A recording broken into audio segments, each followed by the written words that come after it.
लीजिए कि जिन्होंने संविधान को कतरा भर भी छेड़ने में मदद किया है, एट्रोसिटी को बिगाड़ा है और संविधान को बदलने की बात करते हैं, ऐसे दोगले लोगों को वोट।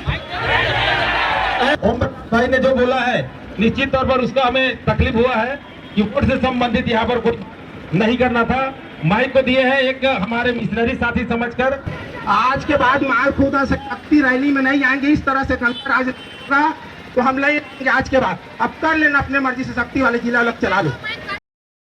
14 अप्रैल को विश्व भर में Bharat Ratna doctor B are Ambedkar ji का जन्म जयंती 133वीं जन्म जयंती मनाया गया, जिसको लेकर जो है शक्ति जिले में भी भव्य शोभा यात्रा निकालकर उनकी जन्म जयंती को धूमधाम से मनाया गया। वहीं शक्ति जिला में हज़ारों की संख्या में बाबा साहब के अनुयायियों ने उनकी जन्म जयंती को धूमधाम से मनाया। वही मौके पर ओम प्रकाश बंजारे जी भी उपस्थित थे, जो कि जरीपुर से पूरे प्रत्याशी रहे हैं।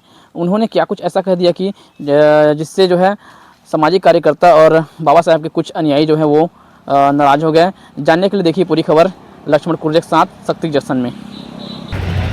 बोल परम पूज्य बाबा साहब doctor B are Ambedkar ji की जय जय जय जय जय भीम। हाथ उठा के बोलना भाई, अभी भी एनर्जी बचा हुआ है ना, अम्बेडकर वादियों में एनर्जी खत्म नहीं होता। जय भीम, आवाज दो, बाबा साहब अमर रहे। साथियों, जैसा कि आप सब जान रहे हैं कि आज का दिन हमारे लिए सबसे खास, महत्वपूर्ण और सबसे बड़ा दिन है। इससे बड़ा शायद ही हमारे लिए कोई पर्व या दिन या कोई ऐसा स्पेशल डे होगा। तो आज चंद शब्द है जो आप लोगों के बीच रखना चाहता हूं। अगर मेरी आवाज आप तक क्लियर जा रही होगी, समझ आ रहा होगा, तो आप सब हाथ खड़े करके बताइए कि आप लोग स्पष्ट सुन पा रहे हैं। कहां तक मेरी आवाज स्पष्ट जा रही है? सुन पा रहे हैं आप लोग मुझे? आज बाबा साहब के जन्मदिन पर आप लोग ये अपने आप से वादा कर लीजिए, और बहुत छोटा सा वादा, कि जिन्होंने बाबा साहब के लिखे संविधान को हल्का सा भी चोट खरोच पहुंचाया है, जो संविधान बदलने की बात करते हैं, जो लोग संविधान को छेड़ते हैं, उन दोगलों को वोट नहीं करोगे। और इससे बेहतर मौका नहीं हो सकता, और वो इसलिए कि ना तो अंबेडकर जयंती के दिन हम बात रख पाते हैं, ना 18 दिसंबर को बात रख पाते हैं, क्योंकि हमें ऐसे बरकरार दिया जाता है कि 18 दिसंबर को गुरु घासीदास की बात करो और 14 अप्रैल के बाबा साहब के जीवन की बात करो। मैं आप लोगों से हाथ जोड़ के निवेदन करता हूं कि जिन्होंने संविधान को कतरा भर भी छेड़ने में मदद किया है, एट्रोसिटी को बिगाड़ा है और संविधान को बदलने की बात करते हैं, ऐसे दोगले लोगों को वोट, ऐसे लोगों को वोट। और न उनके पार्टी में अपने बच्चों को भेजना है, न उनका झंडा उठाना है। और 4 शब्द से आप लोग बात समझिएगा कि वो दिन भी आएगा, वो रात भी आएगा, वो दिन भी लाऊंगा, वो रात भी लाऊंगा, बहुजन समाज के लोगों के जुम्बा पे संविधान की बात भी लाऊंगा। और अगर आप लोग हो गए जागरूक अगले इलेक्शन में, तो बहुत जल्द इस धरती पे बाबा साहब अम्बेडकर का राज भी लाऊंगा, संविधान की राज भी लाऊंगा। आप सभी का शुक्रिया, धन्यवाद। जय भीम, आवाज दो। और आप जो मेरी ताकत है यो साथियों, आप सबको फिर से दिल से धन्यवाद, बहुत बहुत शुभकामनाएं बाबा साहब की जयंती की। जय भीम।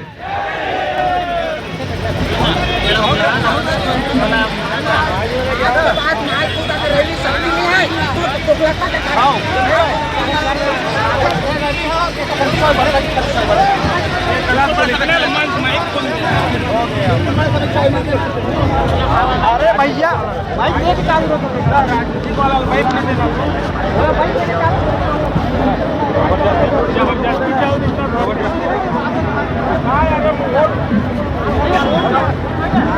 हेलो, ये हमारा कोई राजनीतिक दल नहीं है। विशेष ध्यान देंगे सभी साथियों से, इसमें वोट वाले बात कोई नहीं करेंगे, क्योंकि अधिकारी कर्मचारी है, आचार संहिता लगा हुआ है, इसका विशेष ध्यान देना था। ओम भाई ने जो बोला है निश्चित तौर पर उसका हमें तकलीफ हुआ है कि वोट से संबंधित यहाँ पर कुछ नहीं करना था। माइक को दिए हैं एक हमारे मिशनरी साथी समझकर, लेकिन इस तरह से ऐसा बात किया वो बिल्कुल हेलो बिल्कुल अनुचित लगा। इसके लिए हम क्षमा प्रार्थी हैं। ऐसा जो भी है किसी भी वोट के संबंधी, इलेक्शन संबंधी नहीं करना चाहिए। आज के बाद माल खुदा से शक्ति रैली में नहीं आएंगे, इस तरह से कंकर आज होगा तो हम ले आज के बाद। अब कर लेना अपने मर्जी से, शक्ति वाले जिला अलग चला लो। सही बात है तो क्या है? माल खरीदने वाले साथी सही बात होने में कोई डर नहीं है। सही बोलो। अगर संविधान पे बात आएगा तो हम लोग उंगली उठाएंगे। आप सभी को जय भीम और तमाम भारतवासियों को 14 अप्रैल बाबा साहब अम्बेडकर जी की बोधिसत्व भीम रत्न की जयंती की हार्दिक बधाइयाँ। आज जो है शक्ति में भव्य शोभा यात्रा की तरह जन्मदिन के अवसर पर बाबा साहब जी के महत्वपूर्ण रैली निकाली गई थी और जो हमारा संदेश था वो ये था कि भारत में सभी समान है और उनको जो अधिकार मिला संविधान से मिला है। क्योंकि बाबा साहब शिल्पकार है संविधान की, इस देश के संविधान के निर्माता है, तो हम तमाम जो समाज है, बहुजन वर्ग है और भारत के प्रत्येक नागरिक, अंतिम छोर तक का भी व्यक्ति, उनको संदेश देना चाहते हैं कि संविधान पे आस्था रखने वाले लोग न जात पात धर्म नहीं मानते, हम सब एक हैं, हर एक मनुष्य का रक्त एक है। तो आज ये जो रैली थी उनके जन्म दिवस पर यही संदेश देने के लिए थी कि संविधान को मानने वाले लोग हम लोग सब समान हैं और भारत में संविधान जो राज्य स्थापित है, संविधान का जो नियम कानून स्थापित है उसको पालन करें। रैली में ये बोला जा रहा है कि आपके द्वारा कुछ राजनीतिक टिप्पणी किया जा रहा है करके बोला गया है, क्या तो मामला है? देखिए, मैंने कोई राजनीतिक टिप्पणी नहीं की है। मैंने एक बात रखी सबके सामने कि हम जो भारत के निवासी जो संविधान को मानते हैं, जो राजनीतिक दल संविधान से छेड़छाड़ कर रहा है, एट्रोसिटी एक्ट खत्म कर रहा है और वो तमाम कानून जिससे प्रत्येक नागरिक को समान अधिकार मिलता है और वो एक बेहतर जीवन की कल्पना करता है, उसको राइट टू एजुकेशन मिलता है, राइट टू स्पीच मिलता है, राइट टू वॉक मिलता है, उनको जो खत्म कर रही है पार्टी, उनको वोट नहीं देना है। मैंने सब बातों को रखा और वो इसलिए क्योंकि यह जो कार्यक्रम था वो अम्बेडकरवादी अनुयायियों का था, किसी राजनीतिक दल का नहीं था। क्योंकि यहाँ पे तमाम पार्टी के प्रत्याशी लोग आए थे, तो ये बात रखना स्पष्टता था कि लोग ये न समझे कि राजनीतिक दल की रैली थी। ये रैली थी सभी अम्बेडकर अनुयायियों की। कुछ कर्मचारी संघ के लोग हैं, कुछ नॉर्मल लोग हैं, कुछ ऑटो चलाने वाले लोग हैं, कुछ हम जैसे युवा है, कुछ स्टूडेंट हैं, तो ये रैली उनका था।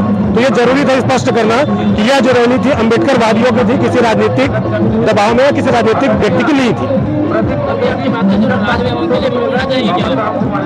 देखिए, जो नाराज हो रहे हैं उनको कहीं ना कहीं ये ठेस लग रहा है कि हम उनका विरोध कर रहे हैं और उन्हें ये ठेस लगना भी चाहिए क्योंकि राजनीति में स्वाभाविक है। और जो हमारा वोट लेकर के, वोट हमारा राज तुम्हारा नहीं चलेगा, ऐसा माननीय साहब काशीराम कहते थे।